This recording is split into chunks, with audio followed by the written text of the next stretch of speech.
الحمد لله الذي شرع حقوقا للنساء في الشريعة، والصلاة والسلام على من بعث قائما بأداء الفريضة.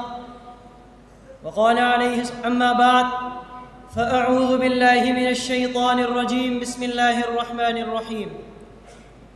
هو الذي خلقكم من نفس واحدة وجعل منها زوجها ليسكن إليها.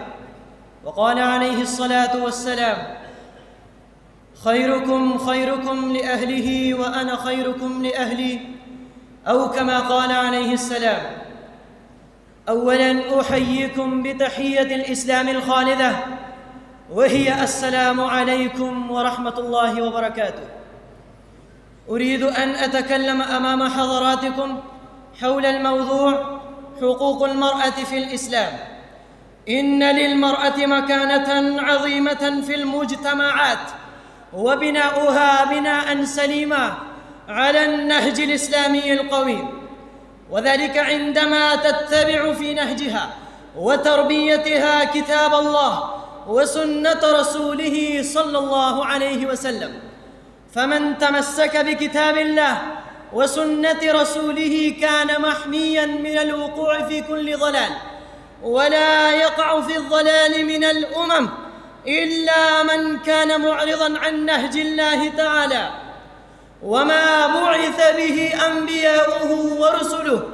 وقد ورد في القرآن الكريم ما يدل على أهمية المرأة في الإسلام أياً كان موقعها، أماً وبنتاً وزوجة وأختا. وجاءت السنة النبوية المطهرة بتفصيل وبيان ما عليها من الحقوق والواجبات، وتظهر أهمية المرأة في الإسلام وفيما تتحمله من أعباء ومشاع تفوق في بعضها أعباء الرجال. ولذلك كان تقديم منزلة الأم على منزلة الأب، حيث قال الله تعالى: ووصينا الإنسان بوالديه حملته أمه وهنا على وهن وفصاله في عامين أن اشكر لي ولوالديك إلي المصير. فقد كان لسيدة خديجة رضي الله تعالى عنها الأثر الكبير في الدعوة الإسلامية عندما جاءها رسول الله صلى الله عليه وسلم يرتجف من الخوف بعدما جاءه الوحي جبريل عليه السلام، فقامت بتهدئة روعه وطمأنته. ولا شك أن البيت الذي يضم في أكنافه زوجة صالحة يسودها الأمن والاستقرار والتربية الإسلامية السليمة. أيها المستمعون الكرام، كره العرب البنات قبل الإسلام كرها شديدا، وكان أحدهم إذا بشر بالأنثى طغى على وجهه الحزن واحتار بما سيفعله. فقد قال الله تعالى عن حالهم: ويجعلون لله البنات سبحانه ولهم ما يشتهون. وإذا بشر بالأنثى طغى على وجهه الحزن واحتار بما سيفعله. فقد قال الله تعالى عن حالهم: واحتار بما سيفعله. فقد قال الله تعالى عن حالهم: ويجعلون لله البنات سبحانه ولهم ما يشتهون. وكان الرجال يمسكون النساء ضرارا للاعتداء وقد تترك كالمعلقة، ولم يكن للنساء حق في الميراث قبل الإسلام، فإن مات من ترثه أخذ الورثة الذكور دون الإناث. ولقد عانت الأنثى قبل الإسلام وأدها حية تحت التراب حتى تموت وهي تحته، وهو ما عرف بوأد البنات، وكان ذلك سبب بغضهم لجنس الإناث أو لخوفهم عليهن والسعي والعار.